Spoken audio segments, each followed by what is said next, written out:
I'd like to thank you for the opportunity of presenting today to the Waite Research Institute. My talk will be on fighting food waste for a sustainable future. How is Australia performing? I'd like to also acknowledge the Australian Government, the Department of Industry, Science, Energy and Resources for the funding that comes from the CRC program, and also our 60 participants, which I'll touch on at the end of the talk. Before I begin, I would like to acknowledge that Tuesday, September 29, was the first International Day of Awareness of Food Loss and Waste, as declared by the United Nations and FAO. We celebrated this day by releasing this new report with Food Bank Australia and KPMG, a national food waste tax incentive. Right now in Australia, we have 5 million people that are food insecure, that are going hungry at different times of the year. And yet we have an incentive system that really makes throwing food into landfill, into the bin, as valuable as donating it. And we want to change that dynamic and make sure that any food producers are incentivised to donate to food rescue charities like Food Bank and feed those that are going hungry. So what does the world need to do to close a food gap and create a sustainable food future by 2050? Right now, we've got 30 years to try and close a food gap of 56% to be able to feed a population of near 10 billion people by 2050. And that's depicted here. The easiest way of achieving that is to reduce food loss and waste. So for a long time, we've been looking to focus on gaining increased yields, for example, from agriculture. That often requires a lot of R&D, a lot of funding, sorry. And that's right at the moment, we've got declining agricultural funding declining R&D funding on agriculture as a percentage of GDP. And as such, it's going to be much easier to focus on reducing food loss and waste than gaining increased yields. But of course, addressing food loss and waste also addresses other areas or concerns around sustainability. Currently, 8% of greenhouse gases come from food that is lost or wasted, and that's globally, but the picture is very similar in Australia. A land area the size of China is used to grow food that is otherwise lost or wasted. And I should actually point out that when I refer to food loss, that's food grown for human consumption that is lost prior to or at the retail or consumer stage, and food waste is what occurs thereafter. If I'm just talking about food waste, I'm generally talking about both of them. So as I said, a land area the size of China is used to grow food that is lost or wasted. A quarter of fresh water used in agriculture goes to food that is lost or wasted. And many of you would be familiar that 70% of fresh water used globally each year is used by agriculture. And 23% of fertiliser goes to wasted food. And this is at a time when things like phosphorus are becoming much more limited in their supply. To paint the picture of the economic costs of food waste, it's about the Boston Consulting Group estimates it's about 1.2 trillion US dollars each year. That equates to 1.7 trillion Australian dollars, and that's larger than Australia's GDP or gross domestic product each year. So we take the value that a G20 economy like Australia creates each year and we throw it away, which is just a ridiculous situation. In terms of where most of that food is lost or wasted, it's mainly lost in production. Of course, this is at a global scale. The picture is slightly different in Australia. And where most of the value is lost is in consumption, which of course means that food has gone all the way through the supply chain to the consumer. And because of that, it's required transport and energy, cold storage, a whole range of other inputs that are also lost or wasted when that food is wasted at the end of the supply chain. To give you an idea around some of the other costs, the FAO estimates that there's 700 billion environmental costs each year, and that's US dollars, and the social cost is around 900 billion dollars each year. In terms of what's lost or wasted, you can see the commodities here, and fruit and vegetables and roots and tubers are by far the largest commodity lost or wasted at about 64%. But in terms of calories, it's it's cereals at 53%, and a lot of those cereals are lost at both, at the start of the supply chain, but also in value-added items such as bread, and bread is the most wasted item in Australia in terms of food. In terms of the share of global food loss and waste by region, the key areas are industrialised Asia and South and Southeast Asia.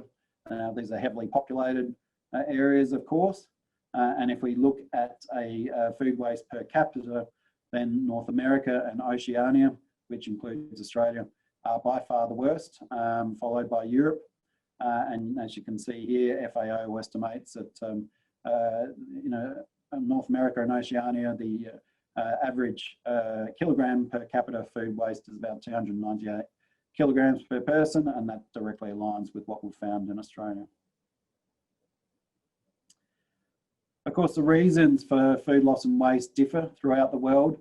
As you can see here, in places like South America, Northern Africa, and the Middle East, food is predominantly lost in production due to production issues such as harvesting or lack thereof of mechanical equipment, and labour, and more the technical side. In terms of Africa and Asia, it's mainly lost in handling and storage, and that's due to things like pests, disease, lack of cold chain, and lack of infrastructure. And then in America, Canada, Australia, in the developed world, what we see is that food is mainly lost due to norms and attitudes. And in particular, in these countries, we have very efficient food supply chains, and because of that, food is often quite cheap as a percentage of income. And because of that, we're quite happy to throw it out. And unfortunately, that is the case in Australia, and we're one of the cheapest countries in the world for food. And many of us have lost that connection with our food, and because of that, we've got no qualms about throwing it out. And it's addressing these norms and attitudes that we really need to get onto if we're ever going to achieve that target of 50% food waste reduction by 2030. In terms of that goal, the United Nations member countries committed to 17 Sustainable Development Goals in 2015. One of them is Goal 12, responsible consumption and production. And within Goal 12, there's target 12.3, which is specifically by 2030, we want to halve per capita global food waste at the retail and consumer level, and reduce food losses along the production and supply chains, including post-harvest losses. So it's a commitment is to really halve food waste per capita at the end of the supply chain and reduce it along the rest of the supply chain. That said, countries like Australia have generally made the commitment of 50% reduction right along the supply chain. Of course, in addressing food waste, we also address a number of other of the Sustainable Development Goals, in particular Goal 2 around zero hunger, Goal 6 around clean water and sanitation, Goal 11 sustainable cities, Goal 13, 14 and 15, which are all around climate action and our environment. So how do we achieve, or how do we fight food waste to achieve a sustainable food future? Well, last year saw a lot of action in this area.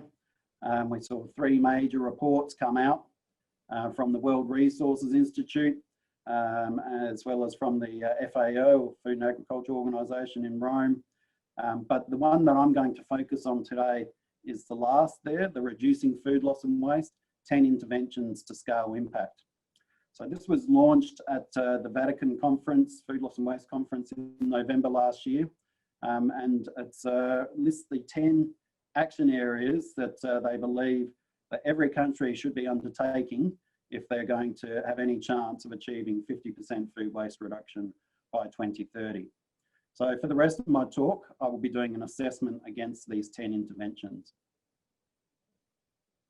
So the first of the interventions is to develop national strategies for reducing food loss and waste. And on this front, we're actually doing very well, and generally we're equal with a lot of the rest of the developed world and ahead of many countries. And this map here gives you some idea of what countries have committed what countries have created national strategies for reducing food loss and waste. As you can see, the African countries and China have only committed to reducing food loss, because generally that's where a lot of the food waste occurs, right at the start of the supply chain. They haven't necessarily committed to reduce food waste by 50%. That said, China's been very active in this area in the last few months. So on this intervention, we score a 1, and the National Food Waste Strategy was launched in November 2017 by Josh Frydenberg at the time as the Environment Minister, and that was followed up earlier this year with a roadmap for reducing Australia's food waste by half by 2030, which really outlines the interventions that Australia needs to focus on to achieve that target. In terms of this intervention, a key part of it is measuring food loss and waste as well. Again, Australia performs well here. We released the National Food Waste Baseline in 2018. In fact, it was launched from our office here by the Environment Minister at the time, Melissa Price. And that showed that Australia currently loses or wastes 7.3 million tonnes of food. And that's right throughout the supply chain, or 298 kilograms per person. And to put that into perspective, that's enough to fill the MCG about 8 times, or B-double trucks that would stretch from Perth to Sydney end to end. Now, if you can remember back to the previous map, I think what's interesting about these two maps is that you've got some countries like Canada that are measuring food waste and actually measuring it very well, but they have no targets. They've not made a commitment, don't have a national strategy at this stage.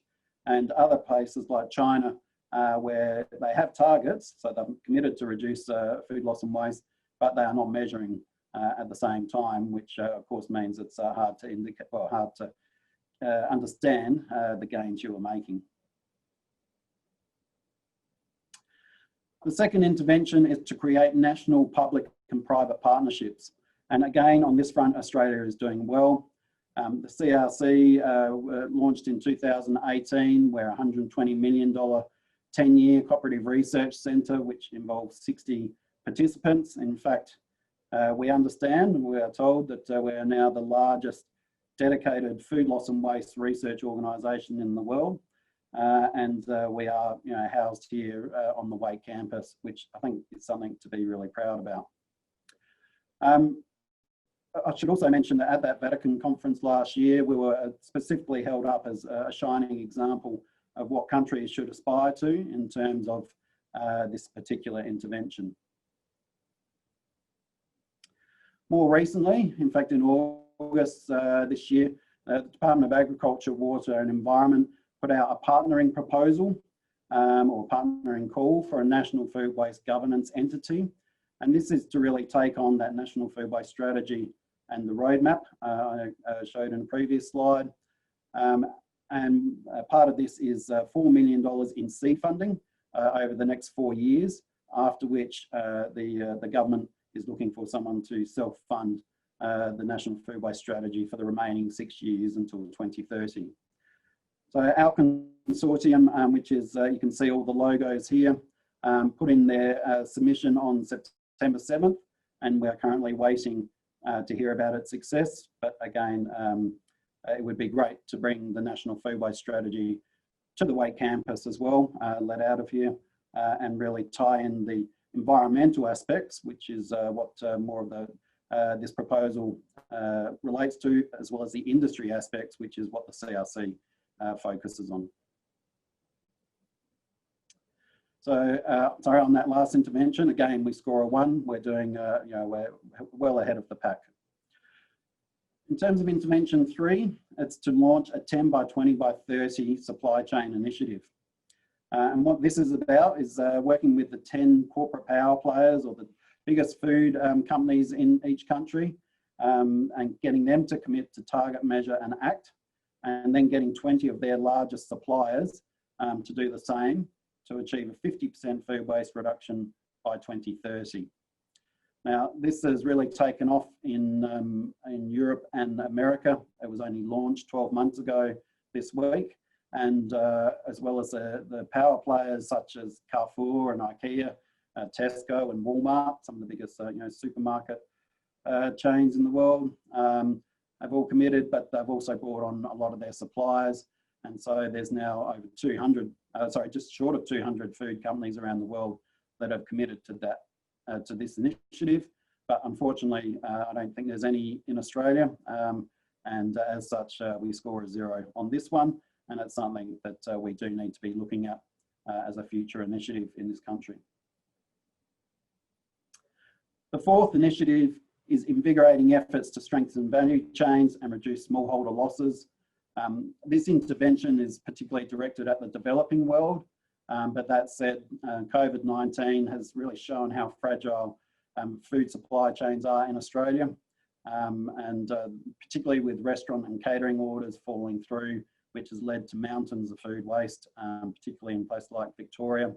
And this isn't over. You may have seen on the news recently around labour shortages for picking horticulture crops in the coming months, and unless they can do something about attracting labour to those orchards and those farms, then we are going to see a massive wave of food waste as a result of that. So in terms of a score here, I've given it a half, because while we generally have very strong value chains in Australia, there's still a long way to go. Intervention 5 is to launch a decade of storage solutions, and this is really focused on the collaboration among storage providers, cold chain alliances, financiers and governments to get cheap, climate smart storage technologies into the hands of farmers around the world. And a great example is the zero energy cooling chambers in Africa, which dramatically reduce food waste in Africa and in the developing world. Again, while this intervention is largely directed at the developing world, the Australian Food Cold Chain Council put out a report last year that estimates that $3.8 billion worth at farm gate values is lost, of food is lost throughout the Australian cold chain. And so again, while we're probably ahead of the pack, we still have a long way to go in this country to improve the cold chain. The sixth intervention is to shift consumer social norms. And Australia's been doing quite well on this one. In terms of the Love Food, Hate Waste program, that's a program that was developed in the UK by one of our partners, WRAP, or the Waste and Resource Action Program. And it has been adopted in New South Wales and Victoria for quite some time, more recently in Brisbane and in the ACT. What we would like to see is a program like this go national in Australia. To try and assist this, we've been doing a benchmarking study around household food waste behaviours, and that involved over 5,000 households in a report that was released late last year, and that's available from our website. And more recently, we've been doing the Fight Food Waste It's Easy As campaign, where we were using COVID stimulus funding to work with Saatchi and Saatchi advertising agency to come up with this awareness raising campaign. and that's now in its third month. It's got 1 month left to go, and it's reached, I think, about 4.5 million people so far, and has led to amazing click-through rates to a resource page that we created. So certainly there's a lot of interest out there in social media about doing something about food waste, which is great to see. Ultimately though, that long-term national behaviour change campaign must be the aim, and until we have something like that, then really the score needs to remain at a half. The seventh intervention is to go after greenhouse gas emissions. As I mentioned first slide, about 8% of greenhouse gas emissions, whether in Australia or globally, are from food waste. And that's about 4.4 gigatons globally of CO2 equivalent. To put that into perspective, there's near 6 times the amount of global or greenhouse gases from food waste than there is compared to the global aviation industry. And food waste is not that far behind road transport in terms of total emissions. Now, recently, the Department of Agriculture, and back then it was Department of Environment and Energy, included food waste in our nationally determined contributions to the Paris Climate Change Agreement. That's one of the key recommendations of this intervention. And so we are making progress on that front. Because of that, we score a half, but currently there's no funding for a national behaviour change campaign that would really target greenhouse gas emissions. So again, that's something for everyone to work on. The 8th intervention is scaling up financing. And again, we're doing okay on this one. We've got a range of funding options there for smart ideas related to reducing food loss and waste. We've got a scheme called the SME Solution Centre with FAO, Food Innovation Australia Limited, and the Queensland Government, where small companies can apply for up to $50,000 in match funding to do something about any food waste stream that they've got. And then we start scaling up in terms of other funding possibilities. New South Wales has been doing very well in this area in terms of their food rescue grants and food waste reduction grants.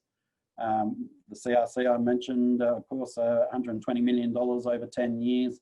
And then we go up to things like ARENA, the Australian Renewable Energy Agency, which has been doing a lot of mapping and infrastructure investment around utilising biomass, such as food waste streams.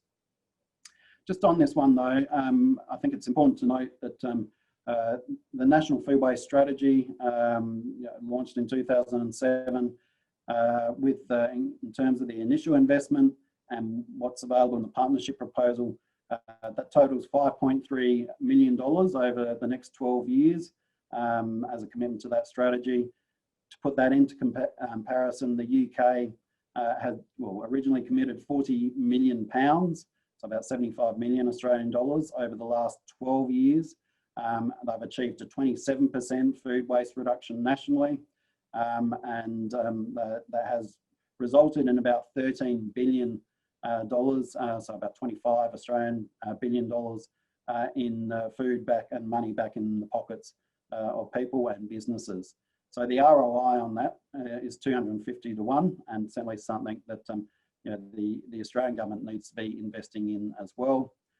So on this one, while we've got a number of programs, I would give the score a half, because again, we need to really put some serious money into this problem if we're going to address things like the 8% of greenhouse gas emissions. The 9th intervention is to overcome the data deficit. As I mentioned before, the National Food Waste Baseline was launched in 2018, and you can see the 7.3 million tonnes of food waste that is generated here as a graph. What's important to note is those yellow bars, because this is food waste that is still going to landfill or down the sewer, and it's about 90% of food waste is still going to landfill, and that's something that we're working hard to try and address. There's also the National Food Waste Feasibility study going on at the moment that's re-examining this baseline to really work out whether halving food waste in Australia is even possible by 2030. So on this score, on this intervention, we're probably ahead of most other countries, and so I think it's fair to give this a score of 1. Oops. And in terms of the last intervention, advance the research agenda. Again, I think we're doing quite well on this front. I could be a bit biased, of course, but as well as the CRC and our 11 research providers, there's CSIRO, there's a number of other universities and a number of other research organisations that are really pushing ahead with research and development and extension solutions to addressing the food waste problem. What you see here is our strategy on a page. We have largely delivered our, or in process of delivering our first or our initial research portfolio of 30 projects. We're actually at 37 projects approved by the CRC so far, most of them now established. And that will have a major impact on delivering the grant agreement we have with the federal government. But we are very much looking to move into this, the orange box, to deliver future initiatives.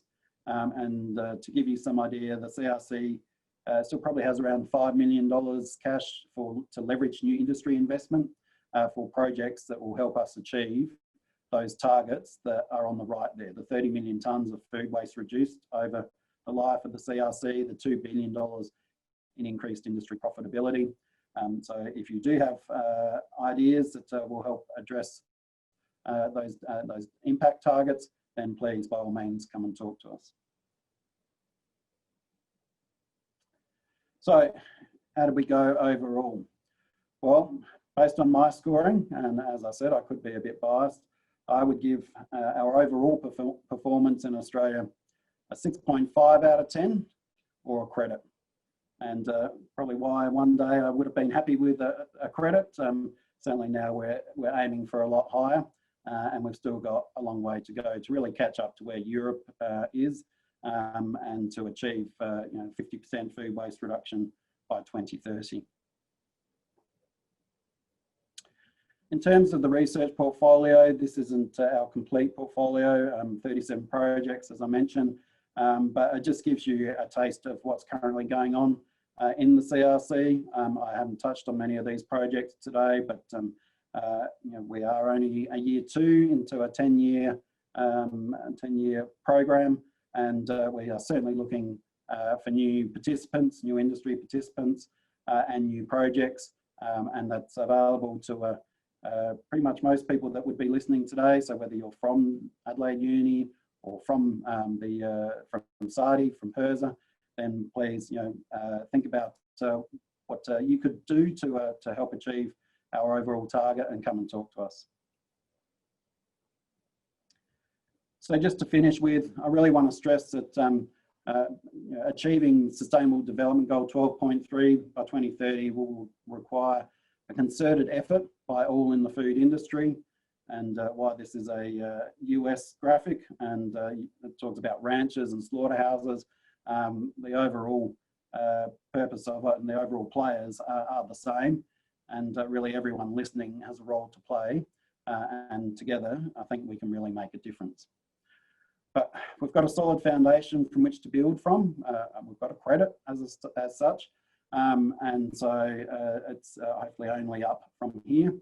And I really encourage everyone to get involved with the Fight Food Waste CRC and join the fight to try and achieve 50% food waste reduction by 2030. On that, I will leave it. I'd like to acknowledge our 60 participants that make all of this possible, and I thank you all for listening.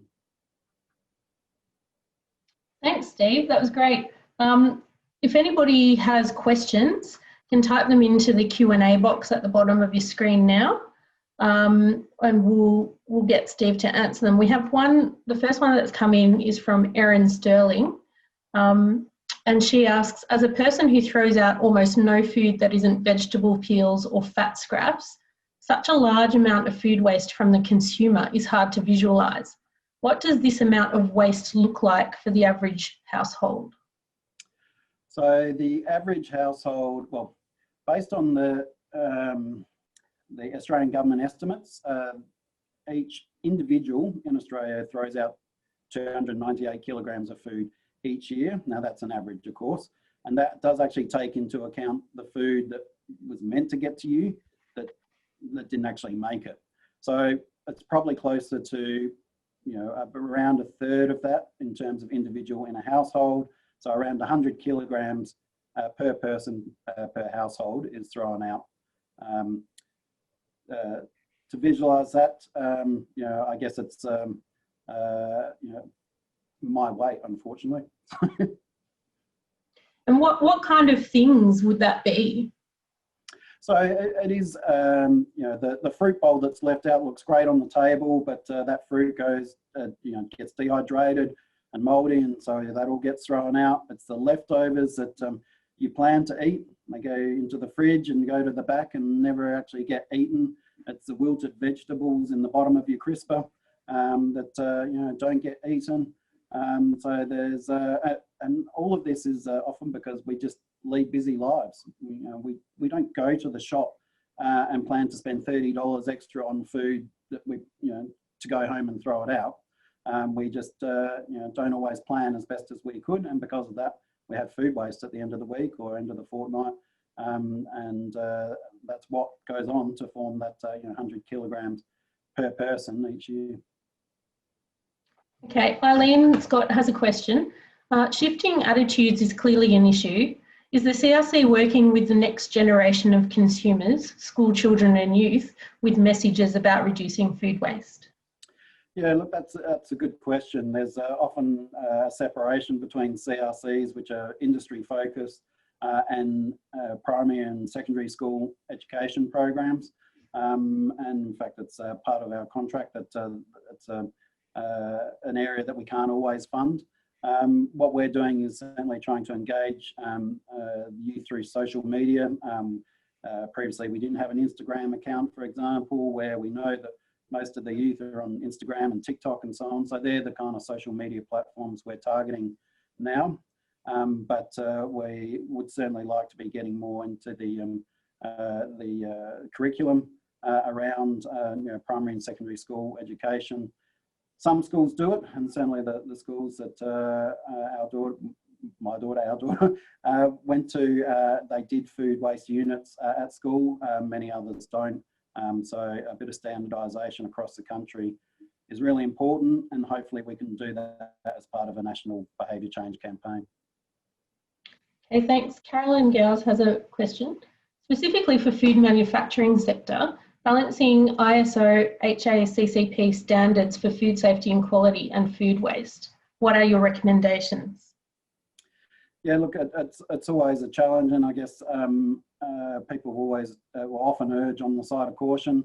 In a HACCP plans, if there's any doubt, throw it out is normally the tagline, and that's something that I think people are starting to focus on more. We're seeing a number of proposals around on-site food safety tests and the like that can help make sure that that food is safe and doesn't need to be thrown out, whether it's at the abattoir, whether it's at the retail or even in the home.